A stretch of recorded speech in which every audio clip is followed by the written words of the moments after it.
Right, hello everybody, Jack here from Peach Guitars, and today I'm going to walk you through some of the finest guitar specimens I could find in the shop that reference the fantastic, much fabled guitar manufacturing year of 1959. But before I do so, I just want to remind you to please like this video if you enjoy it, and to ensure that you're subscribed to our YouTube channel.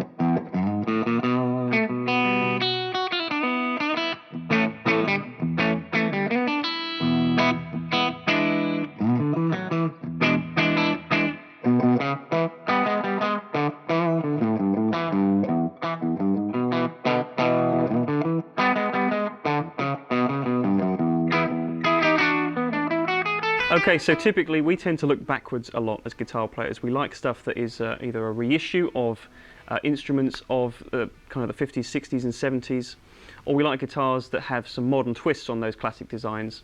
We don't tend to look forward too often, and that's kind of our nature as guitar players. And 1959 has often proved to be probably the most revered, most highly referred to of all these classic years of guitar production for several good reasons. And there's several manufacturers that were around at the time that were making arguably some of their best instruments they've ever made in that period. So what I wanted to do today was kind of explore what made that year so special for so many different brands. I wanted to pull out 6 guitars that were 1959 reissues, and kind of talk you through some of the attributes that went into those designs, also some of the significant changes that were made in 1959 that made these instruments as highly revered as they are today. So in sticking true to the 1959 theme, I wanted to go back to complete basics with this, as would have been done around that kind of era when players were just using very simple guitar rigs. So I've just plugged all the guitars straight into a Dr. Z Z+ amplifier, which is a 15-watt amp. It's kind of modelled after those single-ended tweed Fender kind of designs of the mid to late 50s. And just by using the guitar's volume controls, as would have been done a lot back in the day, you really get a whole wealth of different dynamic tones, and you really hear the personality of each of those instruments as well. I should also just point out that I'm using the Z+ amplifier running through the Dr. Z 2x12 cab that's below it. Okay, so let me start in the obvious place. Now, rightly or wrongly, the term 59 for most guitar players is pretty much synonymous with this guitar, the Sunburst Gibson Les Paul Standard.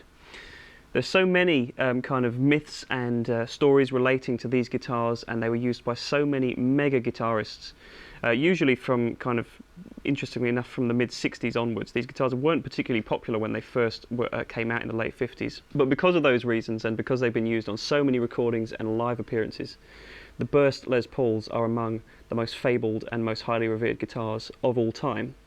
And nowadays you won't find a more faithful recreation and reference to those guitars than these 60th anniversary reissue guitars from the Gibson Custom Shop.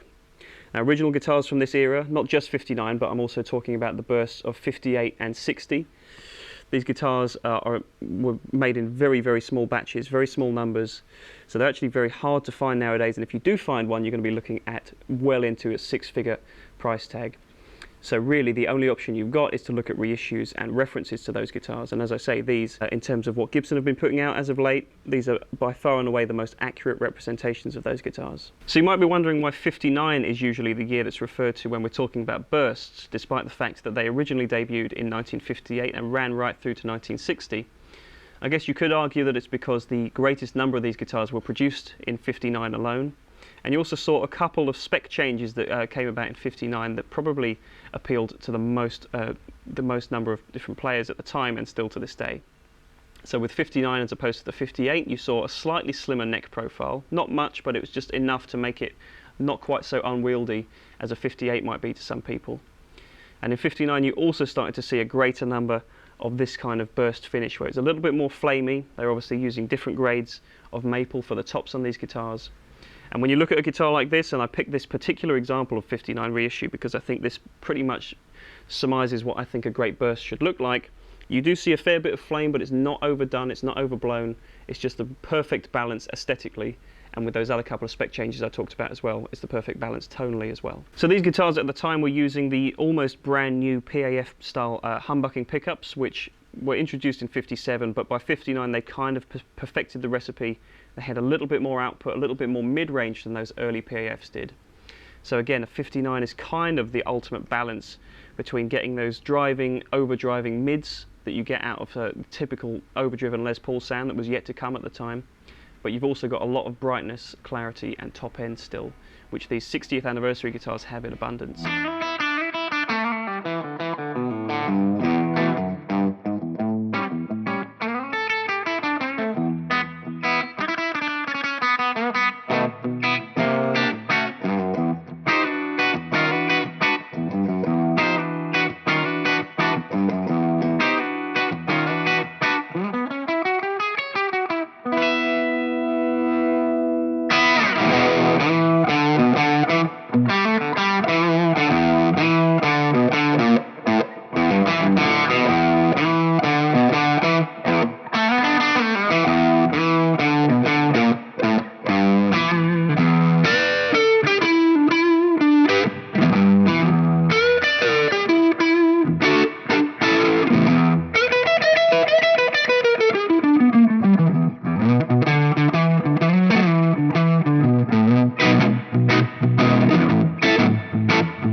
So 1959 wasn't just a big year for Gibson's solid body instruments, they were also turning quite a lot of attention to this, which was pretty much a newly unveiled model at the time. The ES-335 debuted in 58, but 59 saw another couple of changes made, as there were with the Les Paul model as well. So despite the fact that Gibson had a long lineage of making hollow-bodied instruments, the semi-hollow thing was still quite new to them, and in 59 they were still kind of perfecting the recipe. So they introduced a new colour, which I don't have here to show you today, but the cherry model was unveiled in 59. But you also had finishes, along with the typical sunburst, you had stuff like this, the gorgeous natural finish, which of the late 50s, early 60s ES guitars, this is my favourite finish. I think it really just kind of gets across the point that this was a no-nonsense kind of guitar. It still had a lot of the high-end appointments that you would expect out of a hollow-bodied Gibson, but it's a little bit more streamlined, and again, a little bit more player-friendly in terms of its playing features and costs as well at the time. So the 58 and 59 ES guitars had a much larger neck profile than you might be used to on this kind of instrument. It thinned down a little bit as you went into the 60s, as was the case with SGs and Les Pauls as well. But yeah, this larger profile I think really makes this guitar work in more of a blues and jazz context. As you get into the 60s guitars, tones get a little bit thinner as well.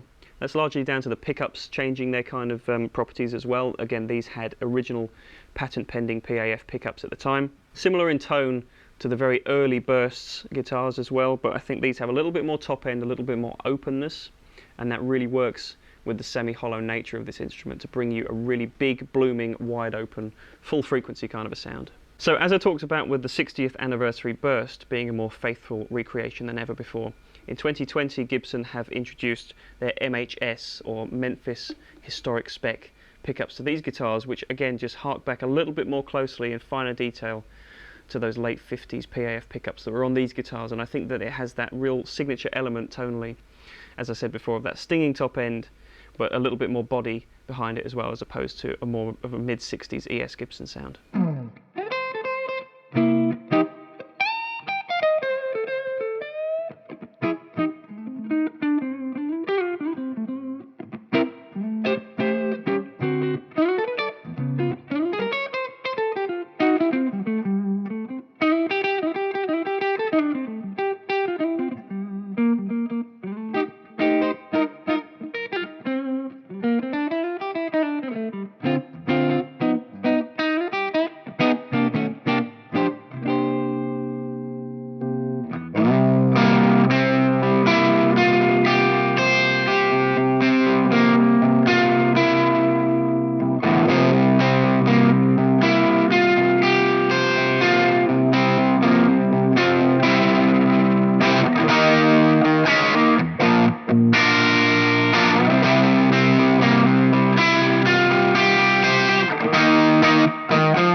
Okay, so before I move on to Fender, who had a massive year in '59, I want to draw attention to a guitar brand that doesn't get a whole lot of reverence, despite the fact that they were making incredible instruments during the late '50s.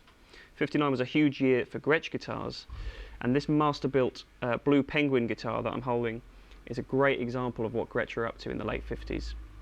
So interestingly enough, Gretsch kind of sits somewhere directly between Gibson and Fender tonally, I think. They've got their own completely unique identity, but you can kind of imagine it that way if you're not too familiar with the sound of a Gretsch guitar.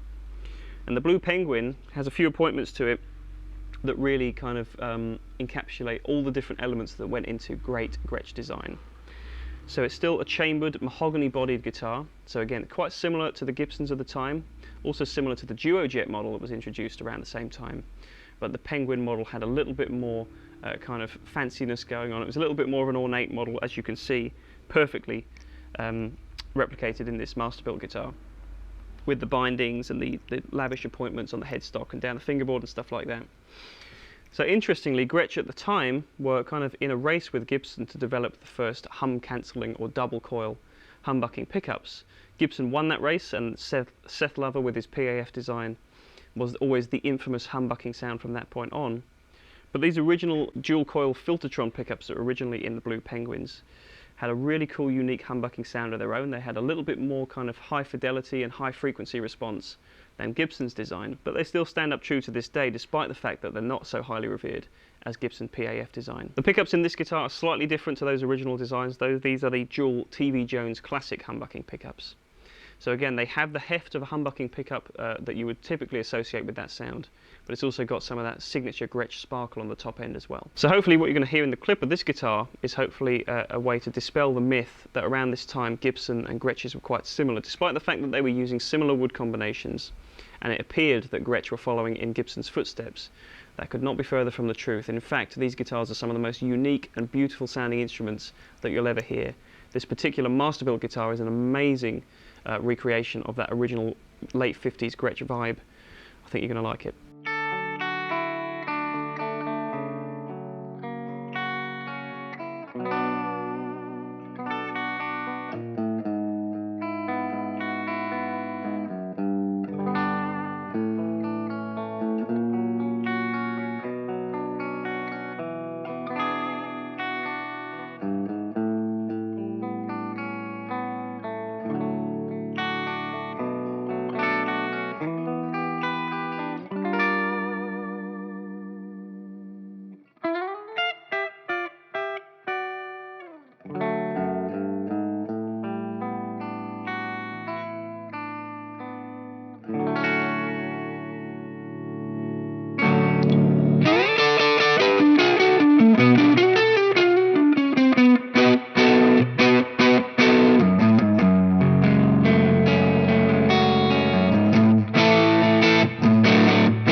So as I said before, '59 was a huge year for Fender in terms of the fact that they changed a couple of really significant specs on their guitars that really changed the course throughout the entire 1960s that you would associate with Fender guitars. So before that point though, an early '59 Strat or a Telecaster was kind of business as usual up to that point. You'd have seen instruments a lot like this, with their standard maple neck and board, one piece. You also saw a single ply pickguard, and these instruments didn't really change a whole lot from '56 when Fender reverted from ash to older wood bodies. These early '59 guitars though I think have a lot more resonance than some of the earlier and mid '50s guitars. They're a little bit brighter, and you could tell they were moving into a new tonal direction. This particular guitar is a NAMM 2020 limited edition 59 Strat in this gorgeous heavy relic, which is a chocolate over two-tone sunburst. So you did start to see some more of these kind of chocolatey, sunbursty finishes, which were a little bit more kind of browned out around the edges. They hadn't quite moved to the three-tone era yet, but that was to come in the 60s. So this is a really interesting kind of pivotal guitar, and tonally I think it acts that way as well, as being kind of a fulcrum point between the typical 50s, which are very kind of heavily bolstered up, a little bit more of a mid-range in the sound, and then moving into the 60s when they started to mellow out a little bit. 59 sits bang in the middle. This guitar comes loaded with the custom shop Fat 50s pickups, which are pretty much the perfect kind of marriage with this particular guitar spec with those pickups. It really gives you, I think, the best of all worlds of a 50s Fender and a 60s Fender in one guitar.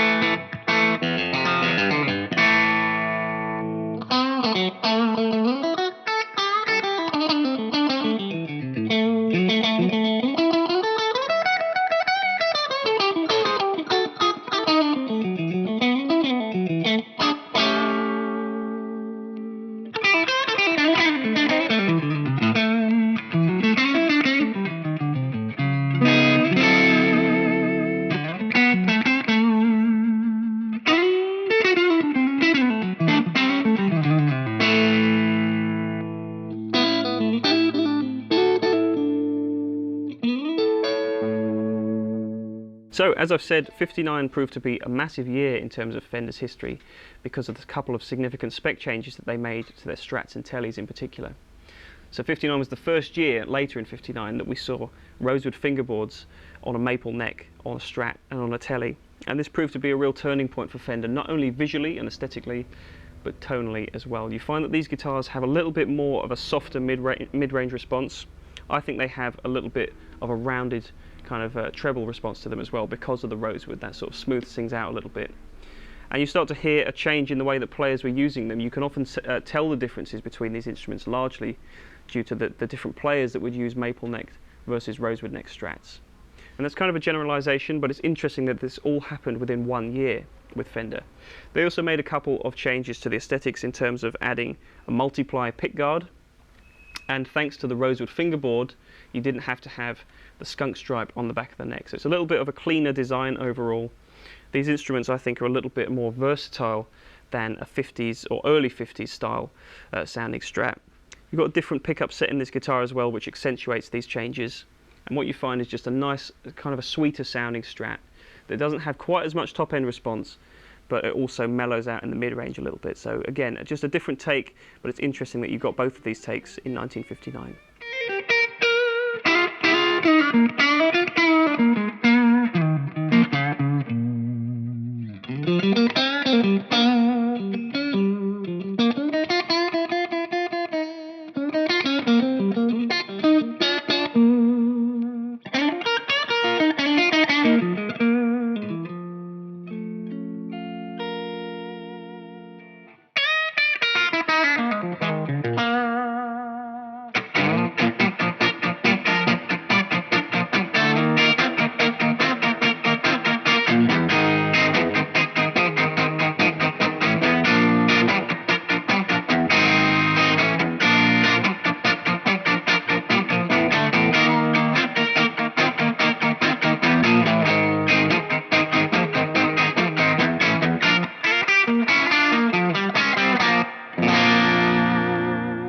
Okay, so similarly to the Strat that I just talked about with some of the changes with the specs of Fender guitars, they introduced those same changes to the Telecaster.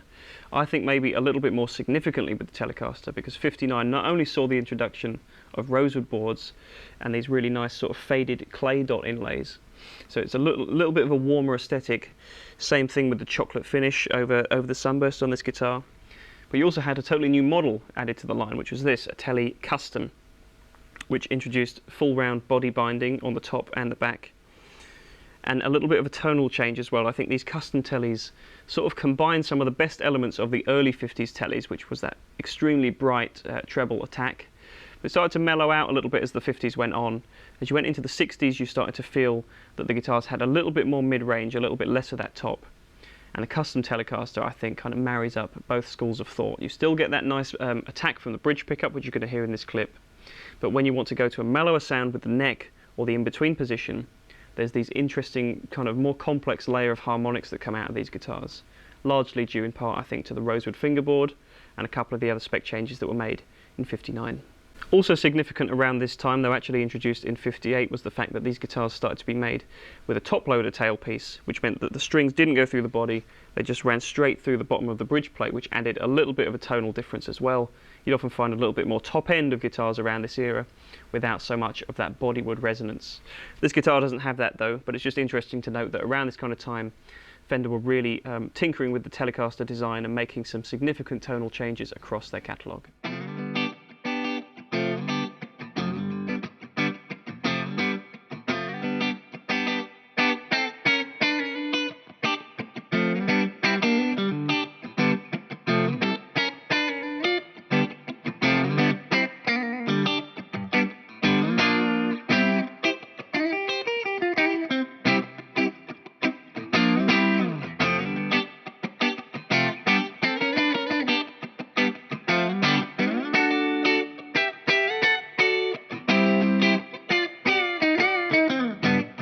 Okay, so hopefully this video will do the year of 1959 a little bit of justice. I know it's quite a broad subject that I'm trying to tackle here.